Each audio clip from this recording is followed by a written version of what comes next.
C'est un grand plaisir de vous accueillir ici à la maison de la Grande Région. C'est depuis 2015 que toutes les structures de la Grande Région ont la possibilité d'être hébergées ici, dans un même espace, sur 5 étages.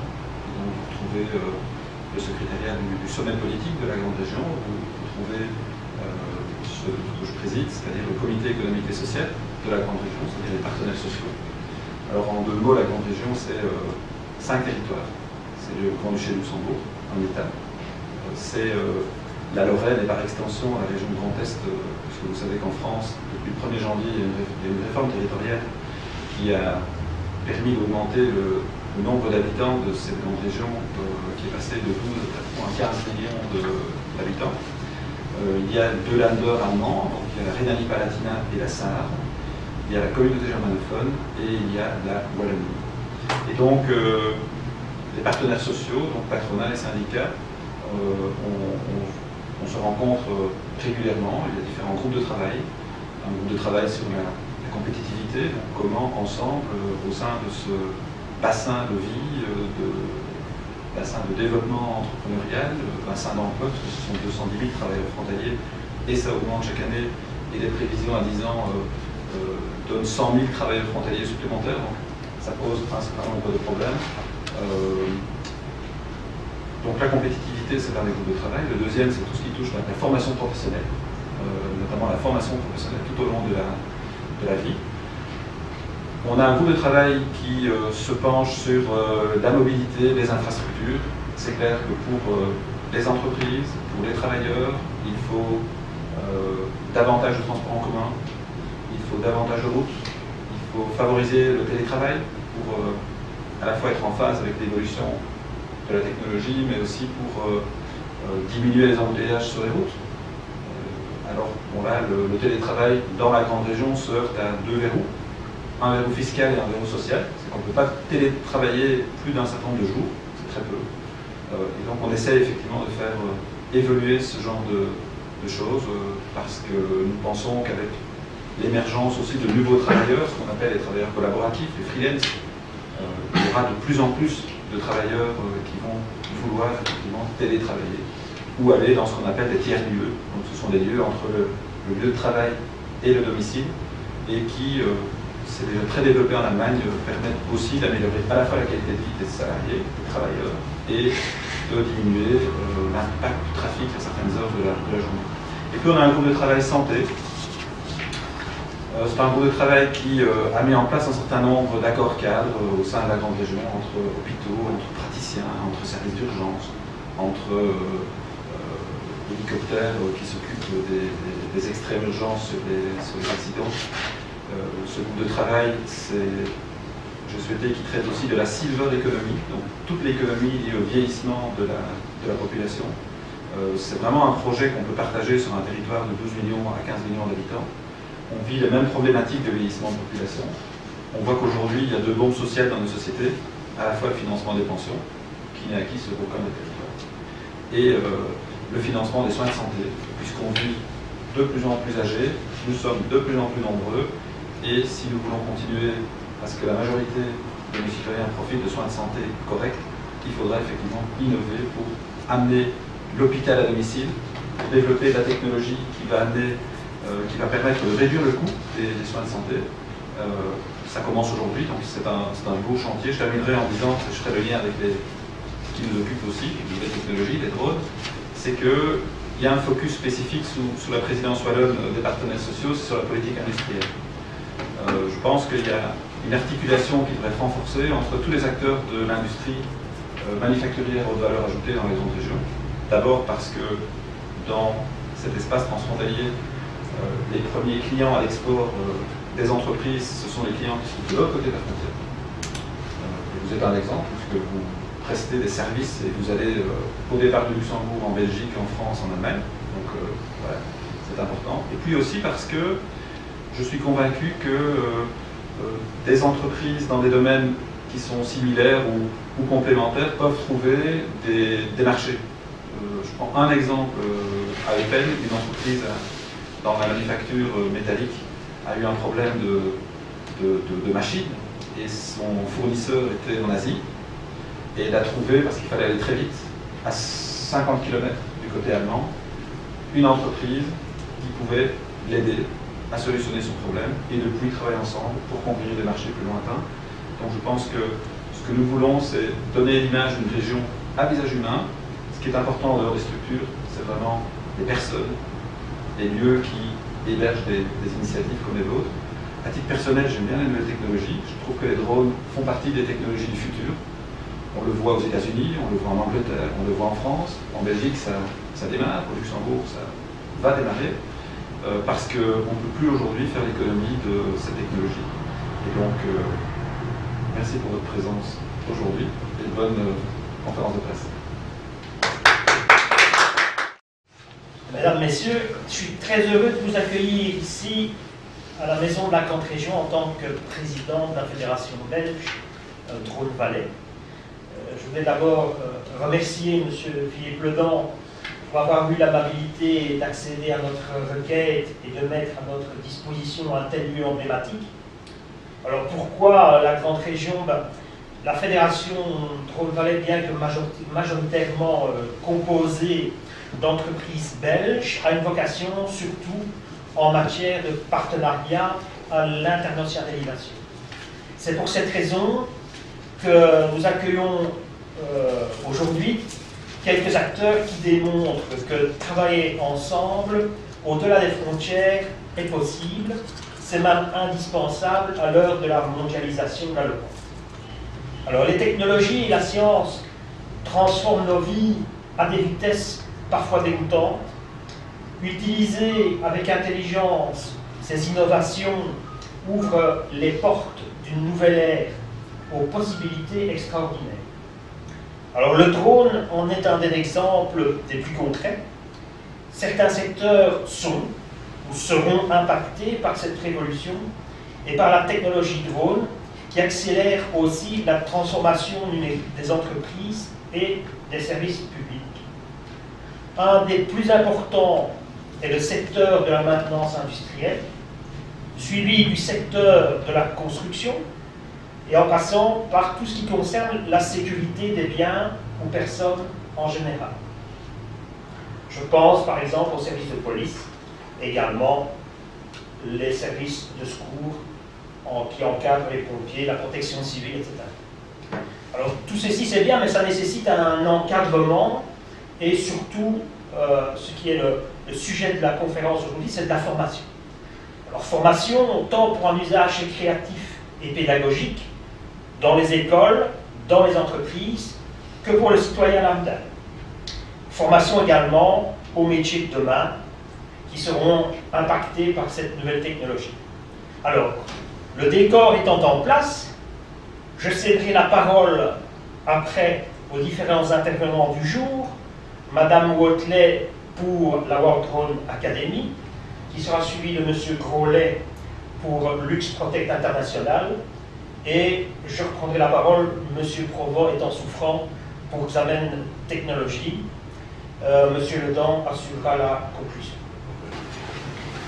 Merci en tout cas à tous d'avoir répondu à notre invitation. Alors, WD Academy, comme on a dit, World Drone Academy est une société belge qui se consacre essentiellement donc, à la formation des télépilotes de drone en collaboration avec une école belge qui s'appelle Belgian Drone School, mais également qui fait de la sensibilisation auprès des utilisateurs de drones à usage récréatif. Présenter aux entreprises des missions pour les entreprises qui actuellement ne savent pas si elles vont elles-mêmes exploiter les drones ou passer par des sous-traitants pour des missions bien spécifiques. Le drone récréatif, qu'est-ce que c'est? C'est le drone que tout le monde peut acheter, soit sur Internet, soit dans des hypermarchés. Et donc, ce drone apparaît pour beaucoup comme un jouet. Et ce que nous voulons apporter comme plus-value auprès des utilisateurs ou des parents, grands-parents, puisque nous allons arriver au mois de décembre, ça va être un cadeau qui va être vraiment à la mode pour cette fête de fin d'année, c'est de dire que ce drone a quand même des limites en ce qui concerne la sécurité et en ce qui concerne également l'utilisation. Donc même pour un usage récréatif, il faut connaître la législation. La législation, en effet, actuellement est différente de pays à pays. Donc par exemple, en Belgique, nous avons une législation qui est très encadrée. Nous avons en France une législation qui vient d'évoluer actuellement et qui limite l'utilisation du drone à usage récréatif à 800 grammes. Je donne un exemple. Dans d'autres pays comme la Suisse, on dit simplement le drone récréatif doit être utilisé en bon père de famille. Donc cela veut tout dire et cela ne veut rien dire. Donc l'objectif du cours, c'est de faire connaître la législation dans le pays dans lequel nous dispensons bien sûr cette sensibilisation. Et ici, la législation luxembourgeoise arrive à son terme. On est en pleine finalisation, je vais dire, de cette législation. Deuxième objectif, c'est de connaître son matériel. Je vais dire que c'est comme quand vous achetez une voiture, combien de personnes oublient de lire le manuel qui est dans la boîte à gants, et puis ils ont un voyant qui s'allume, grosse panique, est-ce que c'est dangereux, pas dangereux, etc. Donc l'importance ici est de connaître son matériel. On va également dans ces cours voir que faire en cas d'incident. En effet, quand on analyse les accidents sur la route, il y a très peu de voitures qui sont responsables de l'accident. En général, c'est-à-dire dans 95% des cas, c'est un facteur humain qui est à l'origine de l'accident. Ici, c'est la même chose. Le matériel est un matériel qui est fiable, qui a eu toutes les certifications et les homologations possibles, mais il y a quand même le facteur humain qui va être important. Donc, on va un peu voir que faire pour que l'incident ne devienne pas un accident. Et alors, savoir utiliser son drone de manière responsable et en toute sécurité. Pourquoi de manière responsable? Vous avez, en plus de la législation, je vais dire, orientée drone, vous avez toute la législation habituelle. Donc, dans ce cadre-ci, c'est le respect de la vie privée. Le drone n'est pas fait, par exemple, pour aller filmer votre voisine qui est occupée à prendre un bain de soleil dans son jardin. Nous allons également donc aborder avec les participants le respect de la vie privée. Le respect de la vie privée, c'est simplement du bon sens. La législation européenne, d'ailleurs, reprend cette obligation de respect de la vie privée. En ce qui concerne le Luxembourg, il y a une réglementation qui prévoit que pour les professionnels, ils doivent prévenir la DAC qu'il va effectuer une mission. Alors, il est très important aussi que nous fassions de la sensibilisation sur l'importance de l'assurance. En général, la responsabilité civile couvre les dégâts que vous pourriez occasionner, mais il faut quand même se renseigner auprès de son courtier jusqu'à quel montant on risque d'être assuré.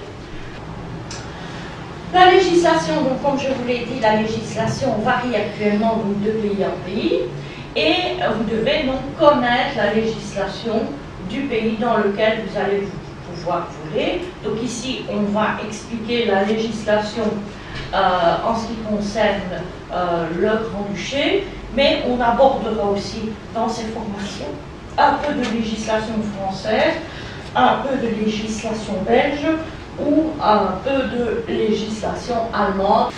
Bien entendu, tout ceci n'est que transitoire puisque l'Europe est occupée actuellement à essayer d'harmoniser et de sortir une directive qui sera sortie en 2017-2018 pour harmoniser justement toute cette législation au point de vue européen.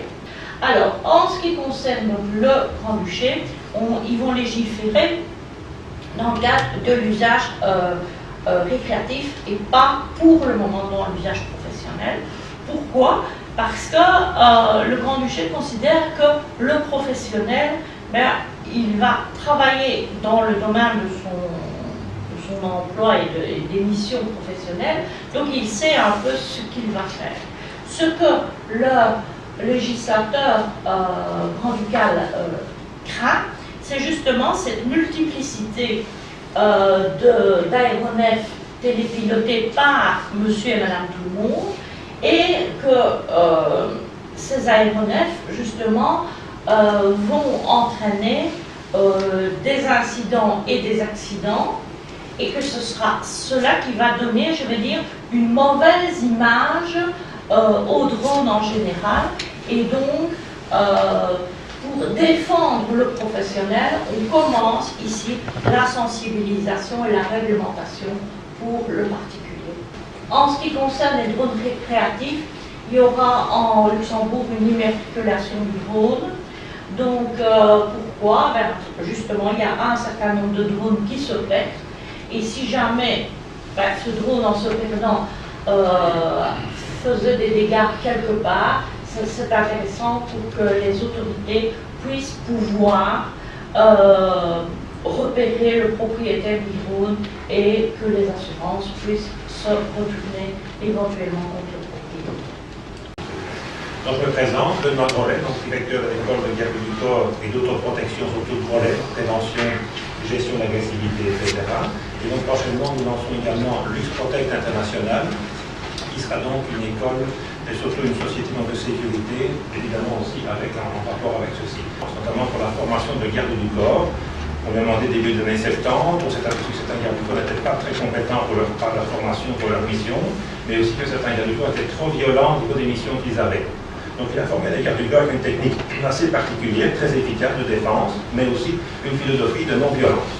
Et maintenant, donc, prochainement, nous lançons aussi LuxProtect International, donc 2016-2017, avec mise à disposition de garde du corps pour évidemment la protection rapprochée, donc toujours la formation des gens, dont il va faire partie également, et aussi évidemment mise à disposition de gens, donc ce qu'on appelle à prière, agents de protection rapprochée, pour donc des gens, des hommes d'affaires et autres, donc qui veulent un accompagnement à Luxembourg ou à l'étranger, au point de vue de protection rapprochée. Et dans ce cas-là, évidemment, toujours aussi donc les drones peuvent nous intéresser au niveau des missions de sécurité en garde du corps. Pour la surveillance, par exemple, d'un bâtiment, la surveillance de l'extérieur d'un bâtiment que le VIP va sortir, à toutes sortes d'applications très intéressantes. Et nous lançons également avec Mme Provost, M. Provost et Mme Motet, donc la formation et les collabs en matière de drones. Présenter Xamen Technologies et surtout cette opportunité et ce partenariat qui existe entre WD Academy et également Xamen Technologies. Alors, pourquoi on vous présente ça aujourd'hui? En fait, c'est une machine qui est unique au monde et qui permet notamment d'avoir accès aux zones dites sensibles, dites zones aussi également de Seveso. Et donc, ça donne une opportunité au secteur de la maintenance industrielle, mais vraiment spécialisée dans la production d'hydrocarbures, de produits chimiques, etc., d'utiliser la technologie drone. Alors ce qui se passe, c'est d'abord le fait que la machine est relativement chère, c'est l'organisation de missions, de prestations, de services pour des sociétés, afin qu'elles puissent se rendre compte du bénéfice que peut apporter la technologie du drone dans le secteur de la maintenance industrielle. Alors on peut se rendre compte très souvent les dangers, les accidents qui arrivent lors des inspections industrielles dans des sites pétrochimiques sont dus à la relance de l'installation. Et donc l'idéal, c'est de pouvoir mettre l'installation à un mode dit de ralenti et d'utiliser le drone plutôt que des moyens humains pour faire de la maintenance préventive. et puis on relance la production, mais qui n'a pas été arrêtée. La plupart du temps, les accidents dans ce genre de complexe industriel arrivent lors d'une mauvaise manipulation lorsqu'on relance la production. Le background de cette société et le fait de pouvoir importer cette technologie ici au sein de la grande région, le partenariat qui peut exister entre différentes entreprises, c'est vraiment ça qui nous motive, nous, au sein de Drone Valley. Et puis, vous avez les références de cette société quand même qui est reconnue. Et donc, pour le moment, le drone ATEX est certifié pour la zone 2, mais un des partenaires est en train de financer déjà le développement pour avoir accès à la zone 1. Donc, on a énormément, comment je vais dire, de possibilités et d'opportunités économiques par rapport à l'utilisation de cette technologie.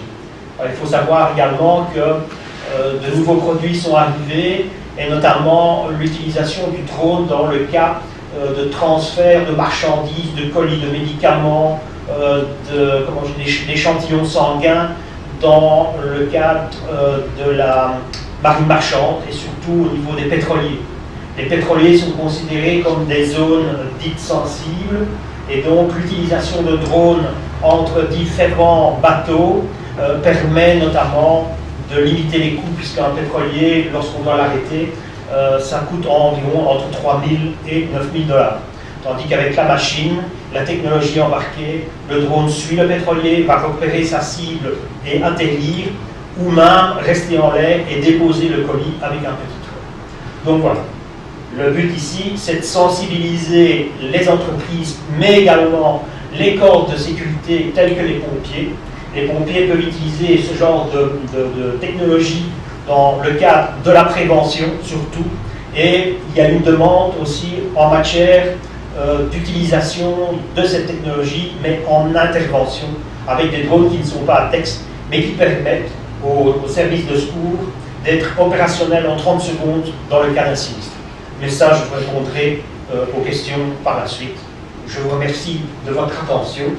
Je pense que M. Ledan va pouvoir reprendre la parole et faire la conclusion de cette petite conférence de presse.